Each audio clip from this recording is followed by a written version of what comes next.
Hello' everyone, আশা কৰোঁ সকলোবোৰ ভালে কুশলে আছে। যিহেতু আমি ঘৰলৈ আহিছিলোঁ যাবলৈ হ'লেই। আমি আহিছিলোঁ শুক্ৰবাৰে আৰু আজি দেওবাৰ হয়, কিন্তু ভিডিঅ'টো দিয়াহে দেৰি হ'ল। আমি সোমাই দিলোঁ এবাৰ ধলপুৰত, মানে পেহাই কৈ আছিলে বহুত দিনৰ পৰা ঘৰলৈ উভতাৰ সময়ত আমাৰ ঘৰত সোমাই দিবি বুলি। আৰু এই পেহাই মাংস কাটি আছে আৰু ডিম ওলাইছে, দেখিছেনে বাৰু? ডিম আছিলে মুৰ্গীটোত, আৰু এইফালে ভাজা মাংস আনিলে, আমাক টেষ্ট কৰিব দিলে, খালোঁ আমি।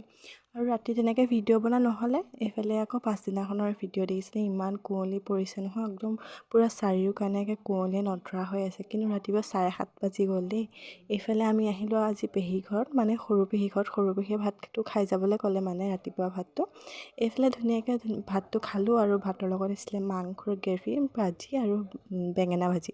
আৰু ঘৰ পোৱাহি মানে মানুহজনে ঘৰ পাইহিয়ে একদম মানে পুখুৰীত নামি গৈছে মাছ ধৰিবলৈ ভণ্টিৰ লগত, আৰু ভণ্টিও নামি গৈছে। আৰু এইফালে আবেলি টাইমত আমি ধুনীয়াকৈ চানা খালোঁ, মানুহজনকো খুৱাই দিলোঁ। খাই কিন্তু বিৰাট